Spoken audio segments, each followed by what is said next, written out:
ಎಲ್ಲರಿಗೂ ನಮಸ್ಕಾರ. ಸಂಪರ್ಕದಲ್ಲಿದೆ ಗುರು ಮಾರ್ಕೆಟ್ಸ್.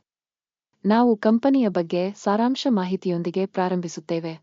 ಕೆಳಗಿನ ಪ್ರತಿಯೊಂದು ನಿಯತಾಂಕವನ್ನು ಹೆಚ್ಚು ವಿವರವಾಗಿ ನೋಡೋಣ. ಅಗತ್ಯವಿದ್ದರೆ ನೀವು ನಿಲ್ಲಿಸಬಹುದು. ಅಧ್ಯಯನದಲ್ಲಿರುವ ಕಂಪನಿಯ ಎಲ್ಲಾ ನಿಯತಾಂಕಗಳನ್ನು ನೀವು ವಿವರವಾಗಿ ವೀಕ್ಷಿಸಬಹುದು. ಈಗ ನಾವು ಸಂಸ್ಥೆಯ ಪ್ರಸ್ತುತ ಮೂಲಭೂತ ಸೂಚಕಗಳನ್ನು ಪರಿಗಣಿಸುತ್ತೇವೆ. ಹೇಜನನ್ನವ ಚೆಕರ್ ಜೀನ್ ಏಪ್ರಿಲ್ 19, 2025 ಡೇಟಾವನ್ನು ಆಧರಿಸಿ ವಿಮರ್ಶೆ. ವರ್ಗೀಕರಣದ ಮೂಲಕ ಗುರು ಮಾರ್ಕೆಟ್ಸ್ ಕಂಪನಿ KJNNV ಉಪವರ್ಗಕ್ಕೆ ಸೇರಿದೆ. ದಿನ 47 ಕಂಪನಿಗಳು ಮೌಲ್ಯಮಾಪನದಲ್ಲಿ ಭಾಗವಹಿಸುತ್ತವೆ ಮತ್ತು ಇದು ಬಹಳ ಪ್ರಾತಿನಿಧಿಕವಾಗಿದೆ. ಈ ವಿಡಿಯೋದ ಕೊನೆಯಲ್ಲಿ ಅಂತಿಮ ಪರಿಹಾರಗಳನ್ನು ನೋಡಿ. ಕಂಪನಿಯ ಒಟ್ಟಾರೆ ಫಲಿತಾಂಶ 10 ಅಂಕಗಳಲ್ಲಿ 8. ಉಪವರ್ಗದ ಸರಾಸರಿ ಫಲಿತಾಂಶವು -3.1 ಅಂಕಗಳು. ನೀವು ಬಹಳ ವಿಶಾಲವಾಗಿ ನೋಡಿದರೆ ಒಟ್ಟಾರೆಯಾಗಿ ಮಾರುಕಟ್ಟೆಯ ಸರಾಸರಿ ಫಲಿತಾಂಶವು 1.8 ಅಂಕಗಳು ಎಂದು ನಾವು ಗಮನಿಸಬಹುದು. ಕಂಪನಿಯ 8 ಅಂಕಗಳ ವಿರುದ್ಧ KJNNV ಕಂಪನಿಯ ಷೇರು ಬೆಲೆಯ ಡೈನಾಮಿಕ್ಸ್ ಹೋಲಿಕೆ KJNNV ಮತ್ತು ಉಪವರ್ಗದ ಕಂಪನಿಗಳು. ನಾವು 12 ತಿಂಗಳುಗಳಲ್ಲಿ ಷೇರುಗಳನ್ನು ನೋಡುತ್ತೇವೆ. KJNNV 3.6 ಡೈನಾಮಿಕ್ಸ್ ಅನ್ನು ತೋರಿಸಿದೆ. ಉಪವರ್ಗದಲ್ಲಿ ಬೆಲೆ ಬದಲಾವಣೆಗಳ ವಿರುದ್ಧ 23%. ಇದು ಸ್ಪಷ್ಟವಾಗಿ ಏನನ್ನೂ ಸೂಚಿಸುವುದಿಲ್ಲ, ಆದರೆ ಈ ಸತ್ಯವನ್ನು ಮನಸ್ಸಿನಲ್ಲಿಟ್ಟುಕೊಳ್ಳುವುದು ಅವಶ್ಯಕ. ಸಂಸ್ಥೆಯ ಮಾರುಕಟ್ಟೆ ಬಂಡವಾಳೀಕರಣ KJNNV ಮೌಲ್ಯದ $8 ಬಿಲಿಯನ್.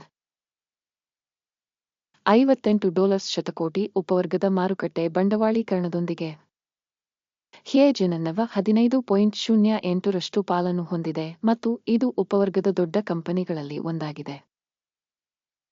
ಕಂಪನಿಯ ಬ್ಯಾಲೆನ್ಸ್ ಶೀಟ್ ಬಂಡವಾಳೀಕರಣವು $3.57 ಬಿಲಿಯನ್ ಆಗಿದೆ ಮತ್ತು ಉಪವರ್ಗದ ಬಂಡವಾಳೀಕರಣವು $18 ಬಿಲಿಯನ್ ಆಗಿದೆ. KJNNV 20.366% ಪಾಲನ್ನು ಹೊಂದಿದೆ. ಮಾರುಕಟ್ಟೆ ಮತ್ತು ಬ್ಯಾಲೆನ್ಸ್ ಶೀಟ್ ಬಂಡವಾಳೀಕರಣದ ಷೇರುಗಳನ್ನು ಹೋಲಿಸಿದರೆ ನಾವು ಈ ಕೆಳಗಿನವುಗಳನ್ನು ನೋಡುತ್ತೇವೆ. ಪಾಲು KJNNV ಮಾರುಕಟ್ಟೆ ಮೌಲ್ಯವನ್ನು ನಿರ್ಣಯಿಸುವಾಗ ಉಪವರ್ಗದಲ್ಲಿ 15.08%. ಪುಸ್ತಕದ ಮೌಲ್ಯವು 20.366%. ಇದು ಮಾರುಕಟ್ಟೆ ಬಂಡವಾಳೀಕರಣದ ಪಾಲಿನಲ್ಲಿ 35% ಹೆಚ್ಚಳವಾಗಿದೆ. ಕಂಪನಿಯ ಮಾರುಕಟ್ಟೆಯ ಪಾಲನ್ನು ಮೌಲ್ಯಮಾಪನ ಮಾಡುವುದು ಮತ್ತು ಉಪವರ್ಗದ ಬ್ಯಾಲೆನ್ಸ್ ಶೀಟ್ ಬಂಡವಾಳೀಕರಣ ಒಳ್ಳೆಯದು. 1. ಸಂಸ್ಥೆಯ ಹಣಕಾಸಿನ ಹೊಣೆಗಾರಿಕೆಗಳು $1.49 8 ಶತಕೋಟಿ ಮೊತ್ತವಾಗಿದೆ. ಪುಸ್ತಕದ ಮೌಲ್ಯದ ಸಾಲವು ಕಂಪನಿಯ ಈಕ್ವಿಟಿಯ 42%ವನ್ನು ಪ್ರತಿನಿಧಿಸುತ್ತದೆ. ಕಂಪನಿಯ ಸಾಲದ ಮಟ್ಟದಲ್ಲಿ ಫಲಿತಾಂಶ ಒಳ್ಳೆಯದು. 1. ಕಂಪನಿಯ ಮಾರುಕಟ್ಟೆ ಮೌಲ್ಯ ಮತ್ತು ಅದರ ಲಾಭದ ಅನುಪಾತವು 105.4 ಆಗಿದೆ. 0ರ ಉಪವರ್ಗದಲ್ಲಿ ಸರಾಸರಿಯೊಂದಿಗೆ ಇದು ಉಪವರ್ಗಕ್ಕಿಂತ ಗಮನಾರ್ಹವಾಗಿ ಉತ್ತಮವಾಗಿದೆ. ಉಪವರ್ಗದಲ್ಲಿನ ಕಂಪನಿಗಳಿಗೆ ಹೋಲಿಸಿದರೆ ಗಳಿಕೆಯ ಸೂಚಕಗಳಿಗೆ ಮಾರುಕಟ್ಟೆ ಬೆಲೆಯ ಮೌಲ್ಯಮಾಪನ ತುಂಬಾ ಒಳ್ಳೆಯದು. 2 ಅಂಕಗಳು. ಕಳೆದ 12 ತಿಂಗಳ ಲಾಭ $84 ಮಿಲಿಯನ್. ಮುಂಬರುವ 12 ತಿಂಗಳ ಲಾಭವನ್ನು ತಾತ್ಕಾಲಿಕವಾಗಿ $535 ಮಿಲಿಯನ್ ಎಂದು ನಿರೀಕ್ಷಿಸಲಾಗಿದೆ. ಇದು ಪ್ರಸ್ತುತ ಅಂಕಿಅಂಶಕ್ಕಿಂತ 540.7% ಹೆಚ್ಚು. ಉಪವರ್ಗಕ್ಕೆ ಹೋಲಿಸಿದರೆ ನಿರೀಕ್ಷಿತ ಭವಿಷ್ಯದ ಲಾಭ ಸೂಚಕಗಳ ಮೌಲ್ಯಮಾಪನ ಒಳ್ಳೆಯದು. 1. ಆದಾಯದ ಸಮತೋಲನಕ್ಕೆ ಕಂಪನಿಯ ಬೆಲೆ 4.4 ಆಗಿದೆ. ಉಪವರ್ಗದ ಸರಾಸರಿಯು 4.7 ಆಗಿದೆ ಮತ್ತು ಇದು ಉಪವರ್ಗದ ಸರಾಸರಿಗಿಂತ 6% ಕಡಿಮೆಯಾಗಿದೆ. ಉಪವರ್ಗದಲ್ಲಿನ ಕಂಪನಿಗಳ ಸೂಚಕಗಳಿಗೆ ಹೋಲಿಸಿದರೆ ಆದಾಯ ಸೂಚಕಕ್ಕೆ ಮಾರುಕಟ್ಟೆ ಬೆಲೆಯ ಮೌಲ್ಯಮಾಪನ ಒಳ್ಳೆಯದು. 0.5 ಅಂಕಗಳು. ಕಳೆದ 12 ತಿಂಗಳ ಆದಾಯ $1.980 ಮಿಲಿಯನ್. ಮುಂಬರುವ 12 ತಿಂಗಳ ಆದಾಯವು ತಾತ್ಕಾಲಿಕವಾಗಿ $3.650 ಮಿಲಿಯನ್ ಎಂದು ನಿರೀಕ್ಷಿಸಲಾಗಿದೆ ಮತ್ತು ಇದು ಪ್ರಸ್ತುತ ಕ್ಷಣಕ್ಕಿಂತ 84% ಹೆಚ್ಚು. ಉಪವರ್ಗದಲ್ಲಿನ ಸೂಚಕಗಳಿಗೆ ಹೋಲಿಸಿದರೆ ಅಂದಾಜು ಭವಿಷ್ಯದ ಮಾರಾಟ ಸೂಚಕದ ಮೌಲ್ಯಮಾಪನ ಒಳ್ಳೆಯದು. 1. ಅಂಚು 4.2%, ಉಪವರ್ಗದಲ್ಲಿ ಸರಾಸರಿ 58.7%. ಉಪವರ್ಗದ ಸರಾಸರಿ ಮತ್ತು ಕಂಪನಿಯ ಕಾರ್ಯಕ್ಷಮತೆಯ ನಡುವಿನ ವ್ಯತ್ಯಾಸವು 62.9%. ಉಪವರ್ಗದಲ್ಲಿನ ಕಂಪನಿಗಳ ಸೂಚಕಗಳೊಂದಿಗೆ ಹೋಲಿಸಿದರೆ ಲಾಭದಾಯಕತೆಯ ಮೌಲ್ಯಮಾಪನ ಒಳ್ಳೆಯದು 0.5 ಅಂಕಗಳು. ಉಪವರ್ಗದಲ್ಲಿ ಉದ್ಯೋಗಿಗಳ ಸಂಖ್ಯೆಯಿಂದ ಕಂಪನಿಯ ಪಾಲು 18.354 ಆಗಿದೆ. ಇದು ಮಾರುಕಟ್ಟೆ ಬಂಡವಾಳೀಕರಣದ ಪಾಲಿಗಿಂತ 22% ಹೆಚ್ಚು. ಮತ್ತು ಇದು ಕಂಪನಿಯ ಮಾರುಕಟ್ಟೆ ಮೌಲ್ಯದ ನಡುವಿನ ವ್ಯತ್ಯಾಸವನ್ನು ತೋರಿಸುತ್ತದೆ. ಫೆ-ಜನನ್ವಿ ಕಡಿಮೆ ಅಂದಾಜಿನ ಕಡೆಗೆ ಹೆಚ್ಚಾಗಿ. ಪ್ರತಿ ಕಂಪನಿಯ ಉದ್ಯೋಗಿಗೆ ಬಂಡವಾಳದ ಮೊತ್ತ $1,526,000 ಮತ್ತು ಉಪವರ್ಗದಲ್ಲಿ $1,857,000ಗಳಿವೆ.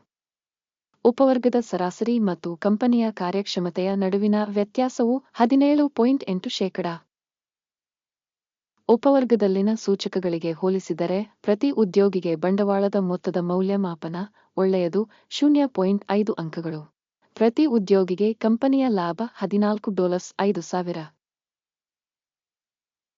ಉಪವರ್ಗದಲ್ಲಿ ಸರಾಸರಿ $-231,900 ಆಗಿದೆ.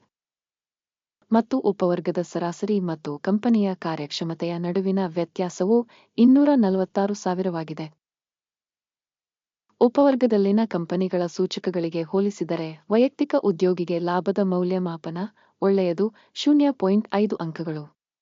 ಪ್ರತಿ ಕಂಪನಿಯ ಉದ್ಯೋಗಿ ಆದಾಯದ ಪಾಲು $343,000.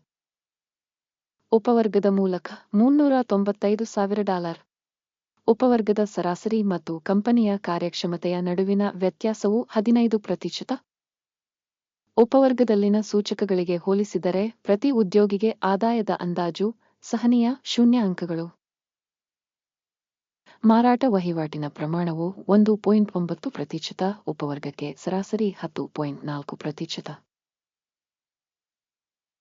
ಇದು ಸಣ್ಣ ಸ್ಕ್ವೀಡ್ನ ಅಪಾಯದ ಸೂಚಕವಾಗಿದೆ. ಸೂಚಕ RSI 14 ಕಂಪನಿಗೆ 51% ಮಟ್ಟವನ್ನು ತೋರಿಸುತ್ತದೆ. ಫೆ-ಜನನ್ವಿ ಉಪವರ್ಗದಲ್ಲಿ RSI ಮಟ್ಟ 14 ಸರಿಸುಮಾರು 43%. ಸಂಭಾವ್ಯವಾಗಿ ಉಪವರ್ಗದ ಷೇರುಗಳನ್ನು ಕಂಪನಿಗಿಂತ ಕಡಿಮೆ ಉಲ್ಲೇಖಿಸಲಾಗಿದೆ. ಫೆ-ಜನನ್ವಿ ಕಂಪನಿಯ ಷೇರುಗಳ ನಿಜವಾದ ಬೆಲೆ ಸುಮಾರು $40.7 ಆಗಿದೆ. ಕಂಪನಿಯ ಷೇರುಗಳ ಒಮ್ಮತದ ಬೆಲೆ ಗುರಿಯು ಸರಿಸುಮಾರು $49.16 ಆಗಿದೆ. ಪ್ರಸ್ತುತ ಅಂದಾಜು ಮತ್ತು ಒಮ್ಮತದ ಮುನ್ಸೂಚನೆಯ ಡೈನಾಮಿಕ್ಸ್ ಸರಿಸುಮಾರು 21%. ಆರ್ಡರ್ ಟೇಬಲ್ಗೆ ಹೋಗೋಣ. ಅದು ನಿಮಗೆ ಲಭ್ಯವಿದೆ. ಅದರ ಲಿಂಕ್ ಪಿನ್ ಮಾಡಿದ ಕಾಮೆಂಟ್ನಲ್ಲಿದೆ. ಆರ್ಡರ್ ಟೇಬಲ್ ಈ ಋತುವಿನಲ್ಲಿ ಮಾಹಿತಿ ಮತ್ತು ಉಲ್ಲೇಖ ಮೌಲ್ಯಮಾಪನ ವ್ಯವಸ್ಥೆಯಿಂದ ಸಾರ್ವಜನಿಕವಾಗಿ ಮಾಡಿದ ಎಲ್ಲಾ ನಿರ್ಧಾರಗಳನ್ನು ಒಳಗೊಂಡಿದೆ. ಗುರು ಮಾರ್ಕೆಟ್ಸ್ ಆರ್ಡರ್ ಟೇಬಲ್ಗೆ ಪ್ರವೇಶ ಉಚಿತ ಮತ್ತು ಉಚಿತ. ಪಿನ್ ಮಾಡಿದ ಕಾಮೆಂಟ್ನಲ್ಲಿ ಲಿಂಕ್. ಕಂಪನಿಯ ಮೌಲ್ಯಮಾಪನವನ್ನು ಆಧರಿಸಿ ಫೆ-ಜನನ್ವಿ ಸ್ಟಾಕ್ ಮೌಲ್ಯಮಾಪನಕ್ಕಾಗಿ ಮಾಹಿತಿ ಮತ್ತು ಉಲ್ಲೇಖ ವ್ಯವಸ್ಥೆ. ಗುರು ಮಾರ್ಕೆಟ್ಸ್ ಕೆಳಗಿನ ನಿರ್ಧಾರವನ್ನು ಮಾಡಲಾಯಿತು. ಪ್ರತಿ ಷೇರಿಗೆ $40.71 ಬೆಲೆಯಲ್ಲಿ ಖರೀದಿ ಆದೇಶವನ್ನು ತೆರೆಯಿರಿ.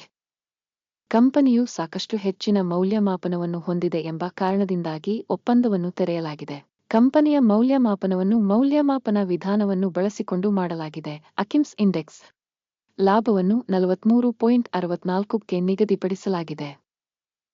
ಸ್ಟಾಪ್ ನಷ್ಟವನ್ನು 37.78ಕ್ಕೆ ನಿಗದಿಪಡಿಸಲಾಗಿದೆ. ಲಾಭ ಅಥವಾ ಸ್ಟಾಪ್ ನಷ್ಟದಿಂದ ಆದೇಶವನ್ನು ಮುಚ್ಚದಿದ್ದಲ್ಲಿ ಈ ಸಂದರ್ಭದಲ್ಲಿ ಮೇ 19, 2025 ರಂದು ವ್ಯಾಪಾರದ ಅವಧಿಯ ಕೊನೆಯಲ್ಲಿ ಆದೇಶವನ್ನು ಸ್ವಯಂಚಾಲಿತವಾಗಿ ಮುಚ್ಚಲಾಗುತ್ತದೆ ಅಥವಾ ಈ ದಿನಾಂಕದ ಹಿಂದಿನ ಕೊನೆಯ ವಹಿವಾಟಿನ ದಿನದಂದು. ಟಿಕ್ಕರ್ RR ಸಮತೋಲನ ಮಾರಾಟ ಆದೇಶವಾಗಿದೆ. ಬ್ಯಾಲೆನ್ಸಿಂಗ್ ಟ್ರೇಡ್ನ ವಿಡಿಯೋವನ್ನು ಈ ಚಾನೆಲ್ನಲ್ಲಿ ಈಗಾಗಲೇ ಪ್ರಕಟಿಸಲಾಗಿದೆ ಅಥವಾ ಪ್ರಕಟಿಸಲಾಗಿದೆ. ಯಾವುದೇ ಆದೇಶಗಳನ್ನು ಮುಚ್ಚುವ ಸಂದರ್ಭದಲ್ಲಿ ಮೂಲಭೂತ ಅಥವಾ ಸಮತೋಲನ ಎರಡನೇ ಆದೇಶವನ್ನು ಪ್ರಸ್ತುತ ಮಟ್ಟದಲ್ಲಿ ನಿಗದಿಪಡಿಸಲಾಗಿದೆ. ಕೊನೆಯವರೆಗೂ ವೀಕ್ಷಿಸಿದ್ದಕ್ಕಾಗಿ ಮತ್ತು ಮಾಹಿತಿ ಮತ್ತು ಉಲ್ಲೇಖ ವ್ಯವಸ್ಥೆಯನ್ನು ಬಳಸಿದ್ದಕ್ಕಾಗಿ ಎಲ್ಲರಿಗೂ ಧನ್ಯವಾದಗಳು. ಗುರು ಮಾರ್ಕೆಟ್ಸ್ ನೀವೆಲ್ಲರೂ ನಿಜವಾಗಿಯೂ ಇಡೀ ಪ್ರಪಂಚದ ತಂಪಾದ ಪ್ರೇಕ್ಷಕರು.